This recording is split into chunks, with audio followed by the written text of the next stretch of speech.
Hello, everyone. Welcome back to Ion Radio. This is Backseat Admiral. I'm going to give it a second to make sure my mic is working this week. So as soon as people in chat tell me that my mic is working, we're going to start moving on.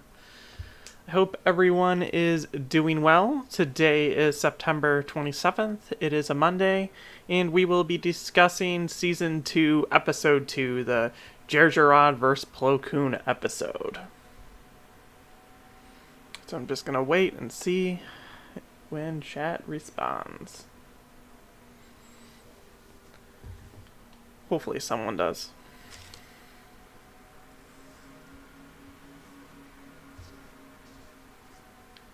Okay. Thank you, Jan. Thank you, BD. I'm glad that we have sound today.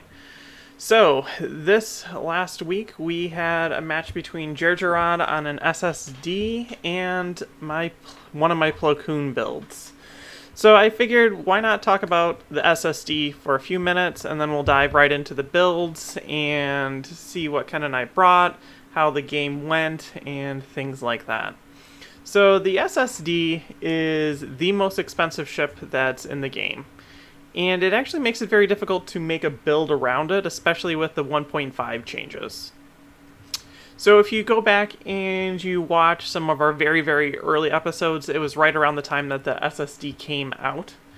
And it was a killing machine. It was very, very efficient. You could load it up with a bunch of different upgrades, and you could shoot 3 times out of the front with gunnery teams at 3 different ships and just annihilate all of them. With the changes to 1.5, it has nerfed the SSD. The gunnery teams now requires you to spend a concentrate fire command on whatever attack is 1, we'll call, and then it allows you to fire out of the same attack on the next attack, which means that the SSD and its special ability to fire 3 times compared to a normal ship, because it's a huge ship, can't fire all 3 shots out of that front arc, which is the most powerful of its arcs.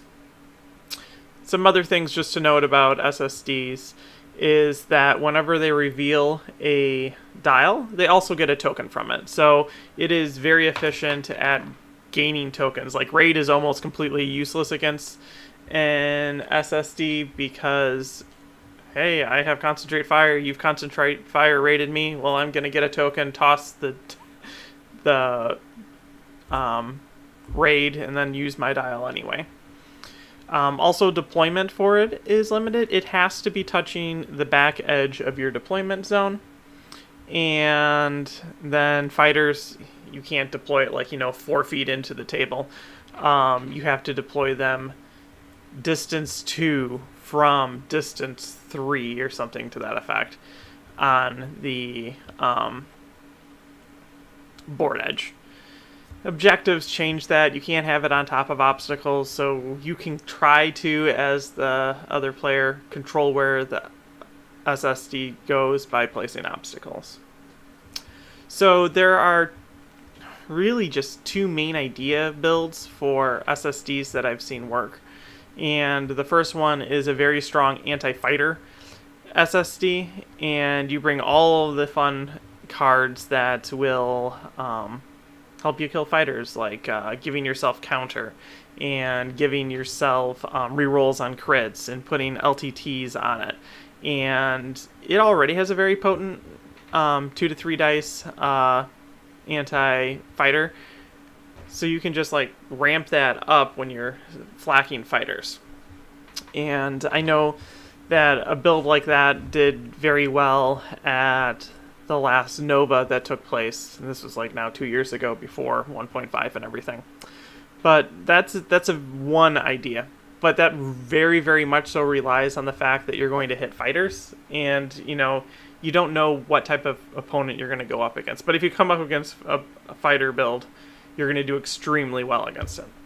And then the other side is building a ship that will very much so kill whatever it's shooting at in one and go.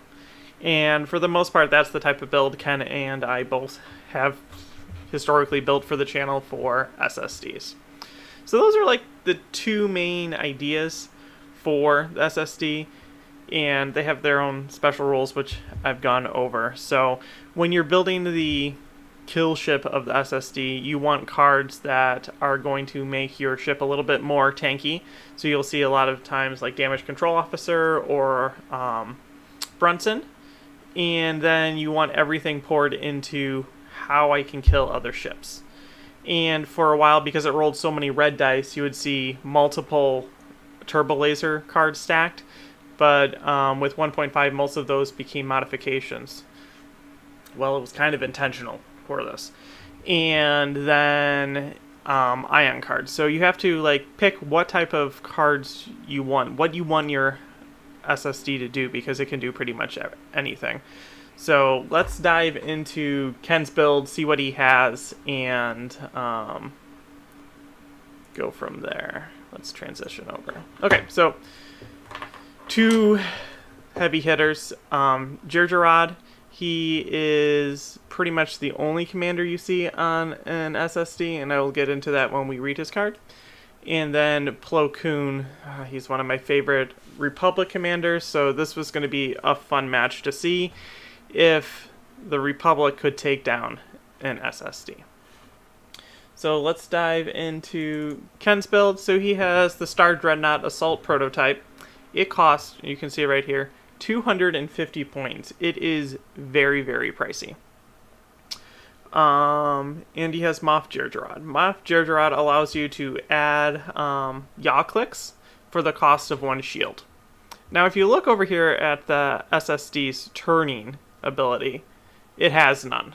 So the only way that you're able to turn with it is if you're using a nav dial. So do you really want to be nav dialing the entire way down with an SSD? No. What you want to do is you want to be doing like concentrate fire, and then near the end of the game you want to be repairing, because for the most part you're only going to have 1 ship and maybe like a Gazanti or 2 off to the side being friends. But for the most part, 1 ship, you're going to have to dump all of your stuff into keeping that 1 ship alive and trying to kill the other ships. So Moff Jirjarad allows you to actually turn with it, which, you know, being able to maneuver and not just go in a straight line is very, very useful. It has 3 officer slots, and the Imperials actually have a lot of good options when it comes to officers. So you have a lot to pick from. So Ken's pick was Director Krennic, and what he does is he operates off of concentrate fire, which links up with like gunnery teams because you're going to be wanting to concentrate fire anyway. And he allows you to reroll more dice and things like that, which is good because rerolling dice is good. Captain Brenton is one of the defensive cards that I mentioned, and then Intel Officer, so that one attack that you're making, you can make them discard an important token. And that is very useful because if you don't just straight out kill the ship, then the next turn you will probably kill the ship, like if you knock out their brace, unless they have a way to regenerate it. Pretty much all of the ships that you would see with SSDs will have gunnery teams. It is way less powerful than it was before with old gunnery teams before 1.5, but it's still so very, very important because if you look at this, this is an extremely powerful front arc. It's more powerful than an ISD2. And the side arcs aren't that powerful because most of the time the way you get around a Superstar Destroyer is you want to try to like dodge its front arc and get into the sides because the sides are so nice and long that you can just spend your time shooting into it. And you want to stay out of the front arc like all Star Destroyers of any size or kind. So if you can get multiple shots out of that front arc, it's good. Also being 1 ship and usually facing multiple other ships, because most people bring more than 1 combat ship, this allows you to shoot more things and hopefully get the amount of points back that your Super Star Destroyer is worth. Leading shots is an additional way to reroll dice, because, I mean, right here, off the bat, you're rolling 5 dice, red dice at long range, which is beautiful. Heavy ion emplacements, that links up with that every single arc has blue dice, and if you get a crit, that's just free extra shields. XI7 says that all of your redirects are pretty much useless. And then you have quad battery turrets. This and leading shots work well together on this ship because you only have speed 1 or 2, so you're probably going way slow. And like I said, most other ships are trying to like dodge around and get into your side arcs, so they're probably going to go a little bit faster. So at red range, you could be adding a blue dice and then spending it out with leading shots to be able to re-roll your dice, or you just get lucky and get that crit off, and then you can heavy ion emplacements, long range, and wipe out shields. The last card is an Eclipse that says when an enemy ship overlaps you, so if they ram you, not you ram them, they take a face-up damage card instead. So I like Ravager personally for this because it just doubles down on what you already want to be doing, which is using Krennic and using gunnery teams to concentrate fire. So you could, at long range, have 5 red dice, Ravager with the token. You're adding 2 more, so you're at 7 red dice, plus you're going faster. That's quad battery turrets, so that's an entire 8 dice at long range with XI7s and Krennic, which is rerolling, and leading shots if you need it for rerolling. And I've already intel'd one of your things, so good luck. It will kill most small ships off the bat. There's something else I wanted to say about these. So yeah, so this is the build. This is like the anti-ship version of it, not the anti-fighter. But if you look, it has red and a blue anti-fighter, so that's very good at long-range flak. So I shoot at one of your ships, and then I gunnery team out the front at all your fighters that are trying to get to me. Very, very nice. Actually, I'm going to pause for a moment right here. And spoiler alert, Ken lost the game on like one of our last die rolls because my fighters were just trying to kill them. After talking about the game, there is one specific play that he could have done that could have potentially stopped me from being able to kill his Super Star Destroyer with my fighters. And it's like, you know, one of those chess videos. What would be the next move for white to win? What would that move be? So I'm asking you guys watching it what you think that would be, and then I'll get to it in the comments when I talk about the gameplay as a whole. So what specific combination of moves could Ken have done? I think it's in turn 4. We'll find out. Or 3. It's 4. That Ken could have done to possibly have stopped me from killing him with fighters. So think about that, and then I'll talk about it when I get to it. So that was the SSD. The next ship is a Gazanti. It is the I'm your best friend. Here's a comms nut, have a token, so you can still do other things. Super Star Destroyer with Suppressor. And Suppressor is when a ship ends its movement at distance 1 to 3, it has to exhaust one of its defense tokens. So I'm not necessarily a fan of Suppressor tied with the Super Star Destroyer because you kind of want to protect your Gazantis, and your Super Star Destroyer wants to be up front killing things. Not necessarily your Gazanti out front. So I would hold my Gazanti back, and you've seen me use it before. I use it as like a bumper, so I don't have to move if I don't need to, and things like that. So I don't know how Suppressor, because that means it needs to be out here, and then theoretically, if they kill Suppressor and then just peace out and leave your Super Star Destroyer alone, then you could just lose the game because they've killed more points than you have. And that would be really, really frustrating as a player, and then with your super slow Super Star Destroyer trying to maneuver around to catch someone. That's not a fun game. So I try to keep my Gazantis when I play behind, and Suppressor wants them to be up front and being shot at. Then 2 fighters. These are the 2 Imperial fighters. These are kind of like the Rebel version is Bay and Tycho, the 2 A-Wings. Like, they're just the cheap here. You don't want to shoot these. You don't want to kill them. Sienna Ree's obstructed, and when you're near Sienna Ree with Valen, Valen can't be attacked, so you can get through counter. This is just a very good, cheap combination of fighters. So what is it? It's like 30 points of, I can buy myself like 2 turns of fighting fighters. So that's the build. It's pretty good. It's hard to crack because it's 22 health on the Super Star Destroyer. So let's jump over to the Plokun build.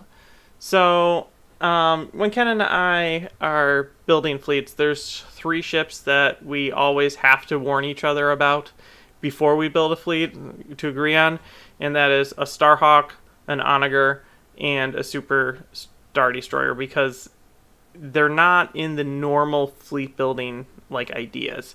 It takes specific fleet concepts to fight them effectively, or you just get wiped out. Because if you just bring like a bunch of small ships against a Super Star Destroyer, they're gonna die all in like one turn, and then that's not a very entertaining game. So when Ken told me that he was going to be bringing a Super Star Destroyer, I'm like, oh, I was planning on playing this weird Plokun list. I don't know if it will be any good. Let me think about it. And then I thought about it. I'm like, actually, this might be able to take it out, because I already was planning on doing this fly in and drop a bunch of arcs, hopefully on an unexpected, like, Providence or something like that.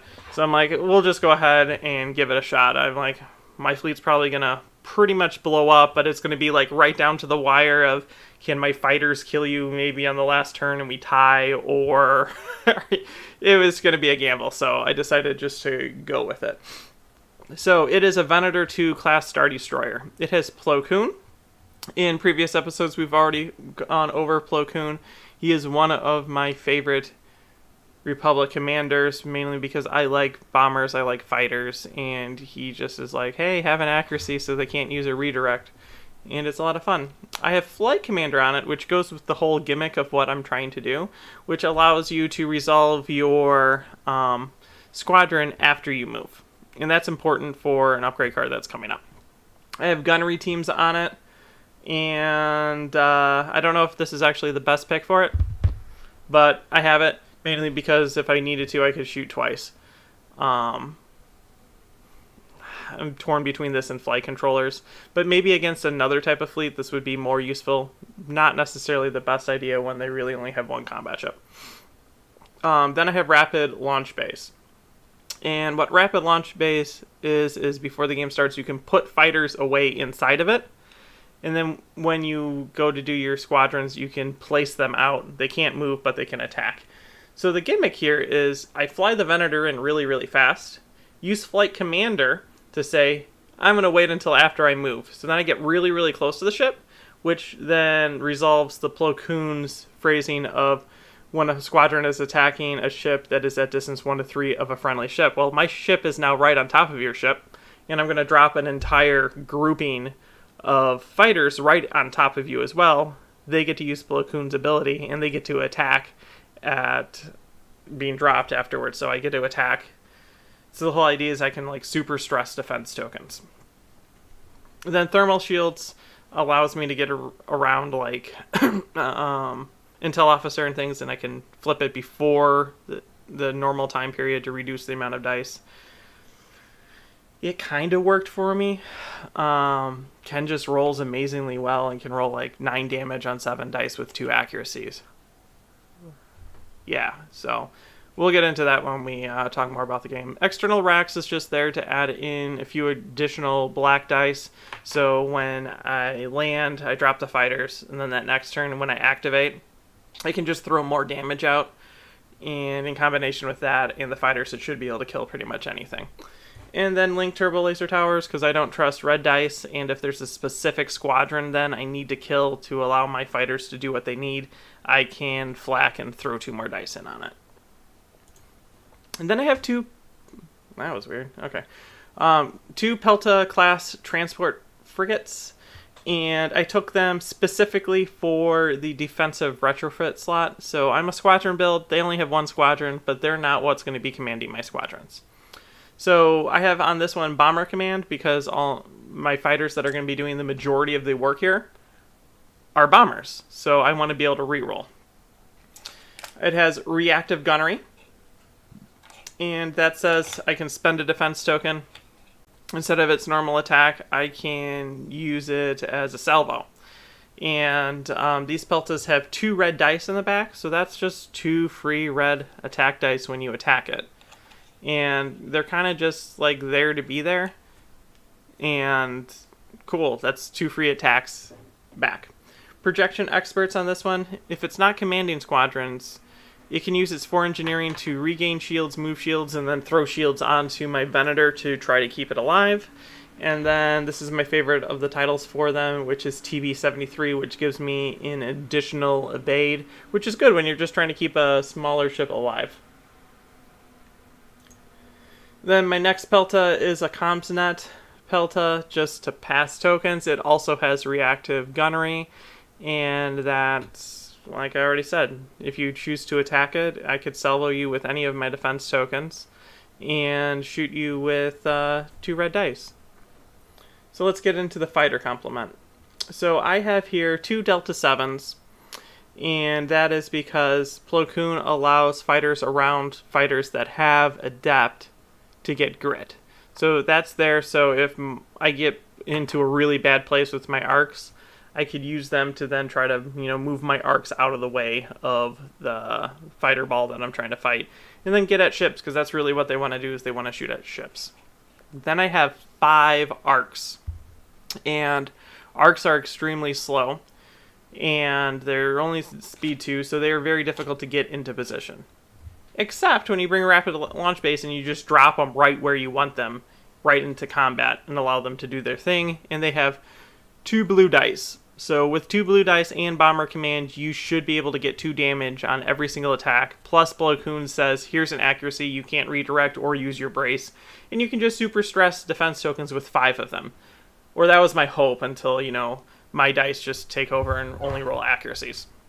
And then I had a few extra points, and I took V19 to help keep my deltas alive. So the idea is the deltas in the V19 will engage enemy fighters to lock them down where they are. Then my ship comes in, lands, drops all of the arcs, and the arcs just bomb. The entire time, what they want to do is bomb. So that's kind of the idea behind this fleet, and I think it would function against pretty much everything.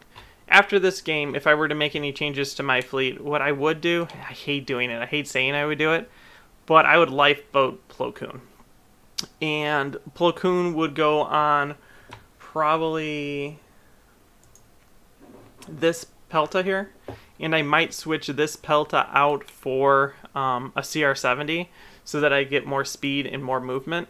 And I would just be lifeboating him in the back. I would have, Radiant 7, the one that you're allowed to take the fleet things like CommsNet. And the first couple turns I would throw tokens over to my big ship, and then I would just peace out and just keep Plokun alive and just let the fighters do what the fighters want to do deep into the combat. Because as soon as that Venator goes down, which is the only big target that the other player is going to be shooting at, and if Plokun's on it, then you don't get any ability, so no good. Now let's talk about, let's go here. This is the battle score. So the end of the game, it was very, very close. So Ken ended up destroying 272 points of my fleet, mainly because he was able to take down the Venator, and that had my commander on it, so it's worth a ton of points. Then he got 80 points of contested outposts for 352. I killed his Super Star Destroyer, which means that it's an automatic table because it's the only ship that's locking him onto the table. So that's 400 points, difference of 48 points. Crazy close when you really think about it, for a 5-6. Ken had the bid, so he was at 392 and I had 398. He chose to go second. Personally, if I have an SSD, I will always choose to go first, because it is so important for me to get shots out on that front arc that I will always use that front arc. And it is very, very important to be able to kill things before they can do damage to you. So with a Super Star Destroyer, it being only one ship, you want to be able to activate and guarantee that you can get those kills. If he chose to go second, it would have been a very different game. Or first. He chose to make me go first and choose from his objectives. And these are the objectives that he gave me. He gave me Most Wanted, which I want nothing to do with that. I don't want my flagship to get even more dice rolled against it. And I don't want to be shooting as Gazanti, because the Gazanti doesn't really matter at the end of the day. The only thing that matters is that I kill the SSD. So that's automatically out. He has Solar Corona, which my build, I need to be able to fly my Venator in to him and then drop my fighters. So I'm not going to choose that, because I'll have my whole fleet down and then he can position it, so then I won't be able to do that immediately and he could kill some of my fleet. Bad idea. So I had to go with Contested Outpost. And whenever you choose Contested Outpost, it is a gamble as the first player. You know exactly where the opponent's going to be. I knew his Superstar Destroyer is going to be sitting right on top of it. He has 4 command. I would have to get all my ships on top of that to contest it and or win it, which isn't where they want to be. So I have to figure, how fast can I kill the Superstar Destroyer? Can I kill enough of him fast enough that those points don't matter? And if you looked at the end score, if he lasted like 1-2 more turns, it wouldn't have even really mattered if I killed him, because he would have had enough points to say that even if you table me, I have enough points, he would still lose. But like the difference of score would be even less. So that's a gamble. But I chose to go with Contested Outpost in this, mainly to allow me to drop my fighters without immediately dying from like Most Wanted or Solar Corona. So let's take a look at the map. So I'm going to take a break now. I'm going to look at comments. If you have any comments or questions about the match, let me know. Also, if you've come up with how Ken could have stopped me from bombing him as much, let me know in the comments as well. We'll see if anyone can get that answer right. So let's flip over to that. Okay, looks like mainly just sound. Jan asks, I asked myself if Palpatine isn't a very good pick for officer on the SSD. He actually is. But it's very competitive for those officer slots, because Palpatine will make the opponent spend a defense token every time they attack, which also works on salvo. So that makes it very, very good against the newer factions that are all salvoing. Like I was talking about how all of my Peltas were decked out with a token that I could salvo with. Well, if he attacks me and I use all my tokens, then I try to salvo back. After I declare the salvo, when I make the attack, I have to spend another defense token. So I would run out of defense tokens very quickly.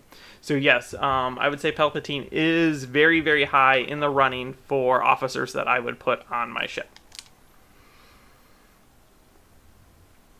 He also works against fighters, so if they're trying to move like ace fighters in to bomb you, they would have to exhaust one of their tokens, and then that makes your anti-squadron attack against them even better. And a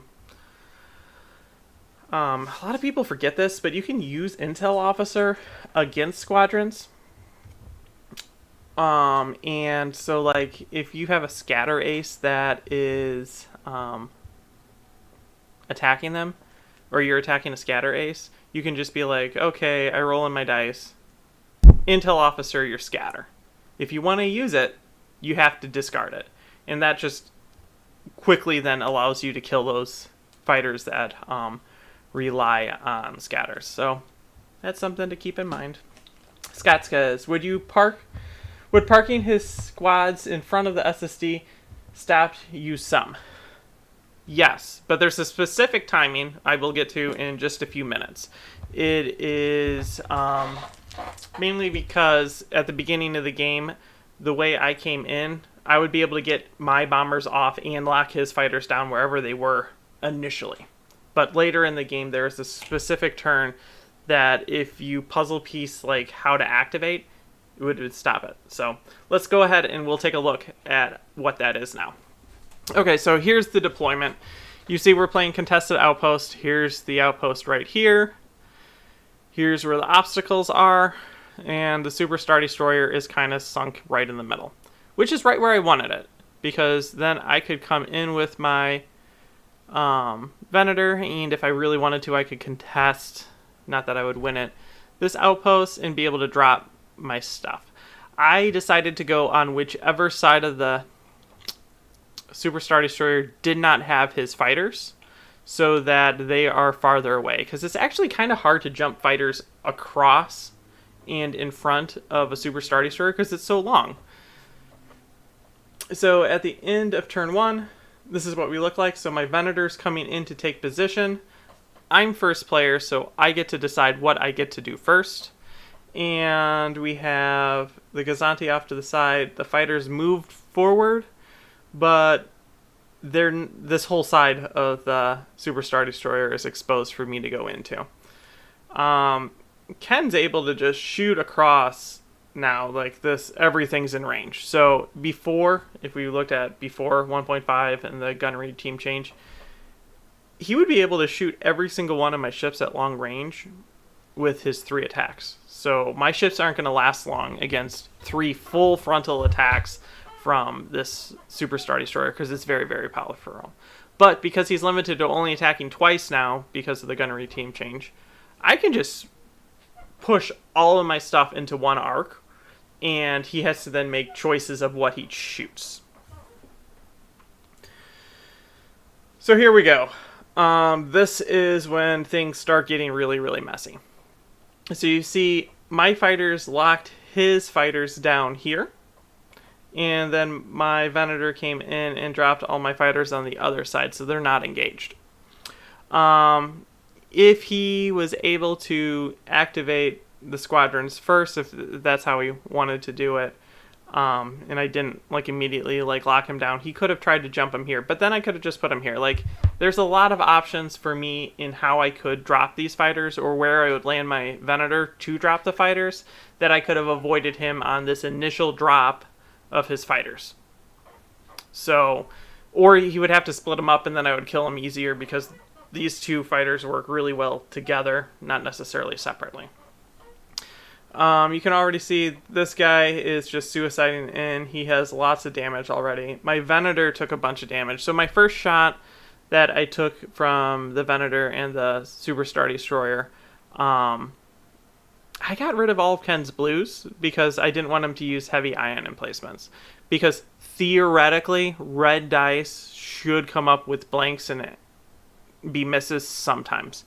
But that's not the case when you play Ken, and it's all just doubles all the time, and instead of blank dice, he gets accuracy. So he gets 9 damage on 7 dice with 2 accuracies.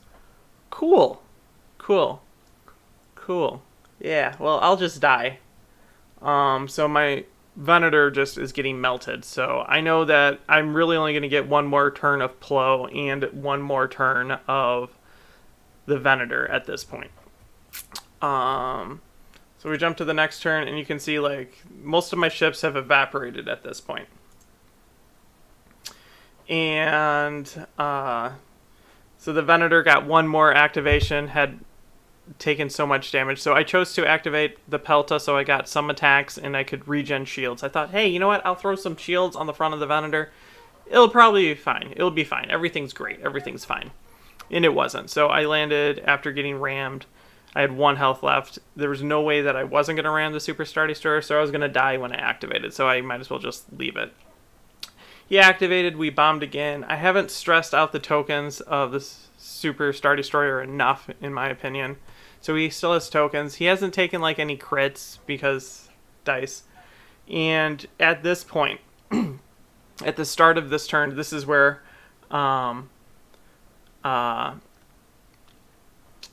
I've talked about, this is where you could puzzle piece a way to win with the Super Star Destroyer.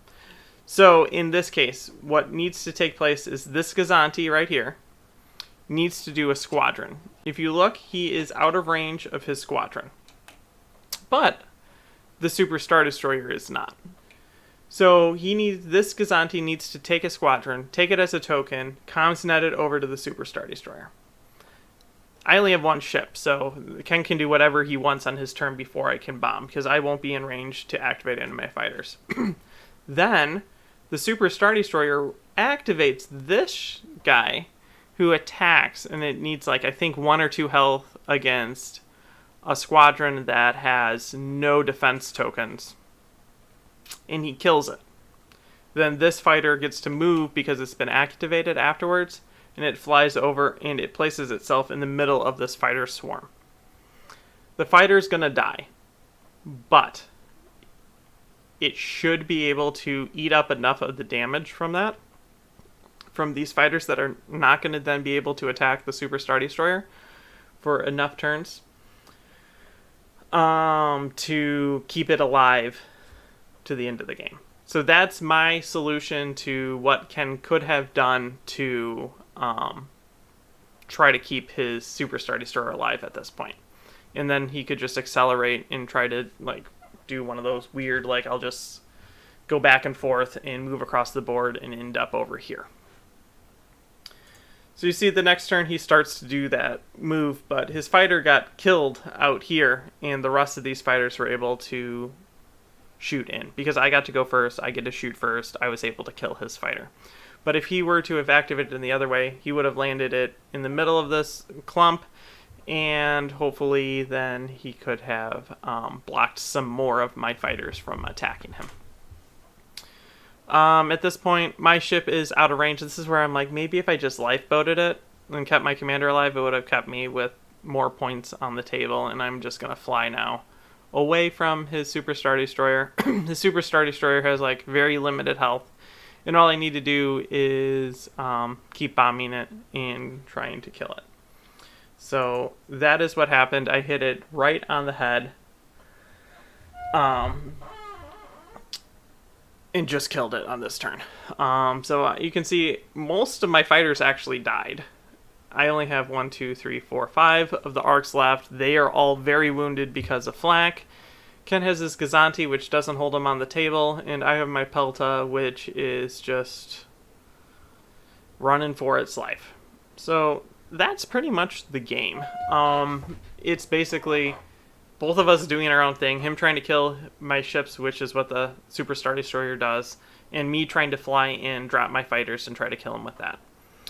The game would have been very different if I was second player and Ken was first player, because that Super Star Destroyer's punch is so hard. He would have totally been able to kill most of my ships right away if he was first player, and then it would have changed the dynamics. But then we wouldn't have the contested outposts, and then I would be kind of like hiding in a corner trying to stay away from it and trying to get a jump in on its side. So this is a very, very fun, very interesting game for both of us to play. It continues the losing streak of the Star Destroyer, Super Star Destroyer on our channel. I feel like I'm going to sneeze. I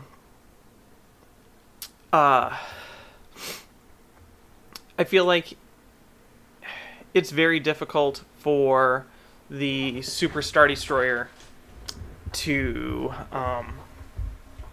be able to play, especially with the ships in the way they're working in 1.5.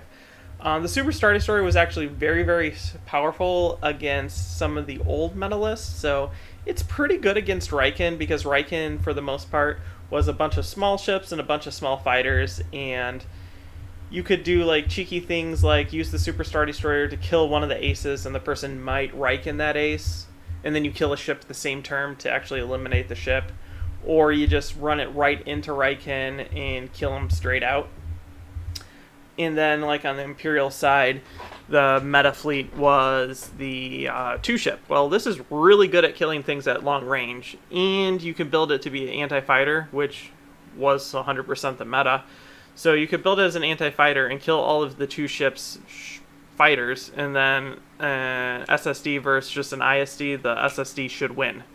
So it was very good against that. But with all the changes to 1.5, keeping smaller ships alive more with the difference in evade, the SSD not being able to shoot 3 times out the front, like that's another thing that was great against 2-ship with it. Like here, I shoot at your Star Destroyer, I shoot at your Quasar, and I'll shoot at all your fighters out the front arc all in the same turn. Like, that's amazing to do against it, and that was really, really good. But that's not how it works anymore. even with 22 health, it goes down fast. Sadly, I didn't get a bunch of crits against it, because that's usually what ends up killing it. It's like, oh, now you can't do this, and you can't do that, and you can't do that, because in 22 Hull, you should be able to get a ton of criticals off. But I honestly, I don't think I got a single critical damage to go through in the 22 health of the bombers, because when I did, it either got shoved to shields, got Brunsoned away, or contained. Which is, okay, cool, I killed it, but that's 22 hull damage straight that I didn't get a single critical effect off, which is kind of sad. So, what other thoughts do I have on the SSD? Not really that many. You'll be seeing it again. And we're probably going to do cross-faction with it more. Like, we both think that's where the excitement is in watching a match. Is like, we'll probably see if another commander in the GAR or commander in the CIS could try to kill it out. So, okay, so at this point, that's mainly my thoughts on the game. Major things is, if I was an SSD, I would want to go first. If I were to redo this fleet, I would try to lifeboat Plokun and try to keep him alive on the table for longer. Even though I don't like lifeboating, this kind of is a suicide ship with the Venator, and then lifeboating after that. So if you have any questions or comments, hit me up in the comments. I'm going to go check them out now, and then we'll go from there. Ken's in the chat. I think I saw the possible play because I missed a chance just like that in the last game. Ugh, that is so frustrating, Jacob. Like, yeah, that's like, so I'm always watching games and like trying to puzzle piece, because to me, one of the biggest aspects of Armada is activation order. And sometimes taking a really, really poor activation first actually makes your other activations better, and may make your opponent make a mistake. So I'll, like, a lot of times I'll bait a ship to try to get shot at to make another ship better.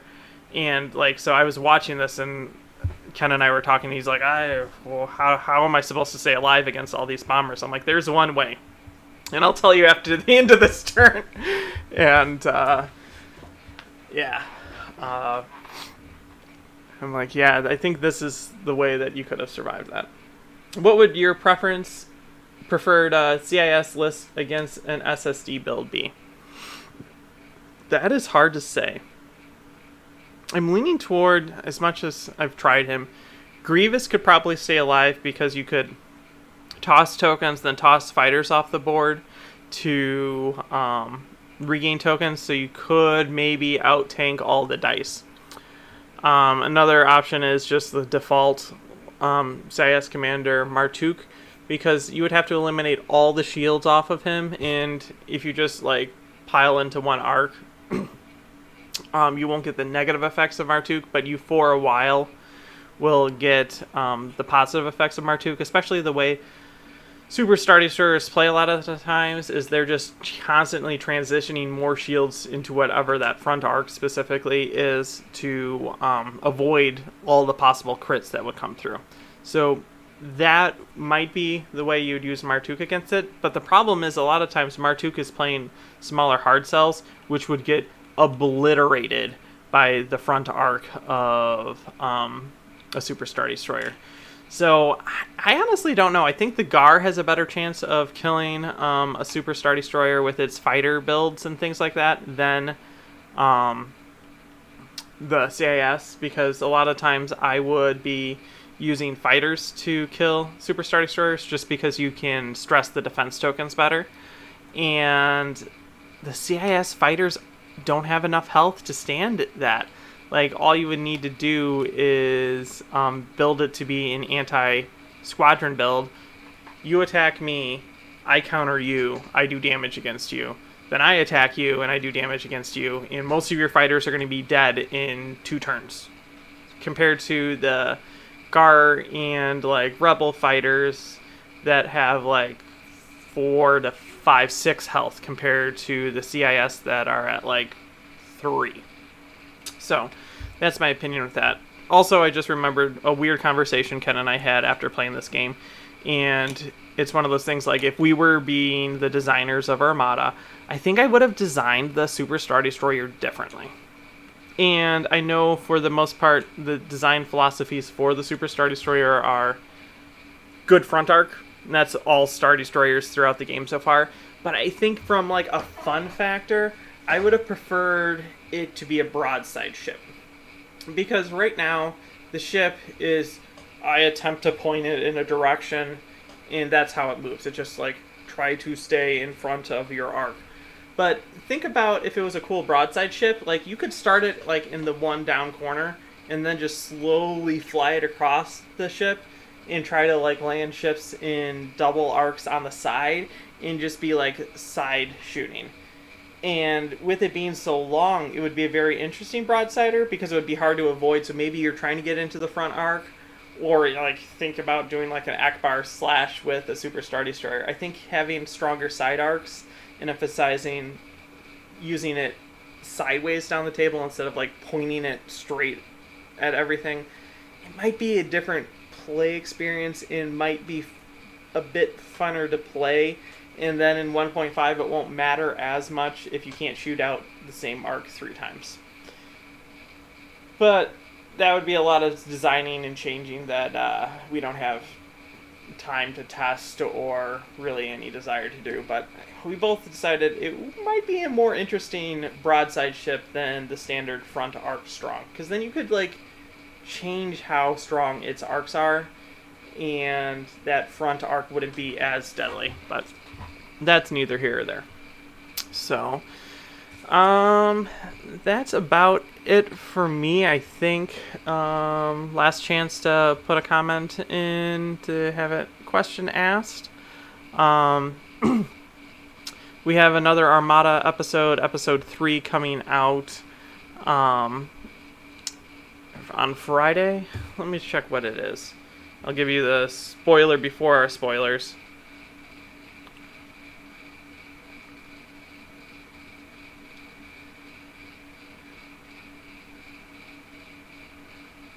I think it's going to be Akbar versus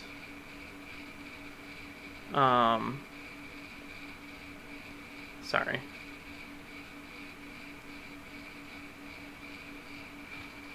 Yep, it's going to be General Grievous, which we're going to be using one of our Patreon fleets for, versus Admiral Akbar. So it is a very different type of build, but that's kind of like what we try to fly. We just try to fly fun builds against each other. So I'm excited for you guys to watch that, and then I'll be back hopefully next week to talk about that match. Right now, I know I haven't been doing as much on the strategy side, and that's mainly because I'm trying to move, and it's stressful, and I just don't have the time for it. But I have a bunch of ideas, and I know people have been giving me suggestions, but to do it properly, like a nice strategy, I like taking pictures for you guys of like, oh, here's how, things land on obstacles and things like that. And all of my Armada stuff is packed up in boxes right now, and my table's taken down, so I don't have that equipment to do. So as soon as things settle down for me, I'm going to try to get more back into, here's a good strategy lecture, if you will, at the beginning of our videos. I'm trying to integrate it as much as I can without having those things available to me. So that will be coming back. I have a bunch of ideas in my head that I'm working through, but I need my Armada stuff out and usable. So one last look at chat, and then we'll probably call it a night. It looks like we got some questions. Super spoiler. Yeah, I like spoiling stuff. We spoil it, and then we spoil it again, and then we spoil it again. But yeah, it's gonna be Grievous versus Akbar this coming week. Loving Armada, are you doing more Legion 2? Yes. So Ken and I, moving forward on the channel, Armada are the main thing we do on the channel. That's what we're most known for, and that's what we enjoy doing. So Armada is going to be our Friday releases. And right now, just because we're still painting, getting terrain and everything back in order for Legion, right now we're aiming for at least once a month. We're going to be doing an Armada video, not Armada, a Legion video, until we get a good collection of it and build up a stash of Legion videos. And then it might be every 2 weeks, every 3 weeks, but that's down the road. We're starting small just because we're just getting into the game. And there's a lot of painting and a lot of learning in the game to do, and we want to be able to do it the best we can. So right now we're going to be doing a once a month release and then start accelerating it forward with Legion, which isn't interfering with Armada. Armada staying the same, and then we're just adding Legion to it. It's the same thing with our Battletech. What we're doing is we're doing like a once a month video of Battletech. Honestly, it just comes down to a lot of times record time and editing time for these videos. Like, we would love to be able to produce, hey, every single week here's a Battletech, a Legion, and an Armada, but that would be a full-time job, and we need to actually work our full-time jobs so that we can play with our plastic toys. Do you have any interest in playing another Rebellion in the Rim campaign on the channel? Not right now. And that has a lot to do with time commitment and balance in the game versus Rebellion in the Rim. Because also views, like Rebellion in the Rim, people that follow our channel really, really like it. And it's fun to put on. But it takes so much extra recording ability and editing and time to invest into a Rebellion in the Rim campaign compared to just a normal Armada episode. So I'm not saying we'll never do one again, but at this time we're choosing to focus on other things besides Rebellion in the Rim. I'm not a big fan of campaigns. Ken really is. So if you're part of our Discord, Ken is always throwing out ideas about campaigns and the functioning of Rebellion in the Rim on there, and he loves talking about it. So if you go there, you can chat with him about everything you want with Rebellion in the Rim, or Corellian Conflict, because he's trying to like combine the two. He has a bunch of side projects and ideas in his head that he would love to talk to you about over there. Do you enjoy playing Legion or Armada more? Yes. So there are parts of Legion that I like better than Armada, and mainly it is the objective system. So personally, I like just reading rules. Like, I'm one of those weird people, like, I'll just get a PDF file of a game and just read the rules to understand, like, the ideas and the mechanics behind it. Specifically, like RPG rules. I love just reading, like, obscure RPG rules that do something differently than that standard Dungeons and Dragons, like, 3rd edition / Pathfinder rules. Like, when you get into, like, the really weird, obscure ones, like, I know it was on that Will Wheaton channel, the one that the deciding if you succeed or not is done by the Jenga Tower. Like, those are cool rules, so I like reading rules. So, like, I've read, I don't really play, like, Warhammer, but their objective system for the game is better than Armada. Armada is straight up, can I kill more of your ships than you can kill of mine? Oh, and I have an objective tacked on top of it, which doesn't really matter as long as I can kill your ships. While Legion, on the other hand, you can play the game and you can win the objective, and you can pretty much lose every single troop that you have on the table and still win. And I like that better. But that does not really merge well with Armada, because Armada is a fleet game. So you can't really sit on objectives, kind of like how you can in Legion. So they're two very different separate entities to themselves. Personally, I like Armada because I like spaceships. But Legion is very fun because it's very objective orientated, and I like Star Wars still, and it's a Star Wars game. Ken is in the chat saying that you should check out our Instagram, and you should. We post pictures of a bunch of the stuff that we've painted and are working on all the time over there. So I think we're going to call it here for tonight. I appreciate all you guys hanging out with me. Jacob just posted, I'm going to just jump in with comments. He still struggles with Legion because his default is always trying to kill the other army instead of playing objectives. Yeah, it's a different game, and you just have to like shift your mindset to this is an objective-based game, and whatever we choose as the objective is what I have to go for to win. Otherwise, you won't get it. Like if you actually look at, I hate pointing you to other channels, but one of the last Masters of the Fleet Legion battles, you see that. I think it's Luke decides that he's going to play the objective, and Nick decides that he just wants to try to stay alive and kill. Well, the objective is, at the end of the game, if you have one of your units in the other player's end zone, if you would, deployment zone, you get a point. And that's all that matters in the game. And then it goes to points. So Luke was able to, like, fly a staff droid in at the end, score 1 point and win, regardless of how much of his army died to Nick. So you have to think about the game very much so differently than Armada, which is, I'm going to kill all your ships and I don't care what the objective is. So I appreciate everyone hanging out with me tonight again. I hope to do this soon. Just stay tuned to our YouTube and our Discord for announcements on when I officially choose to do the next Backseat Admiral. Hopefully you will enjoy our episode next week. I look forward to talking to you guys about it. So until next time, I'm John, this is the Backseat Admiral, and you have been watching Ion Radio.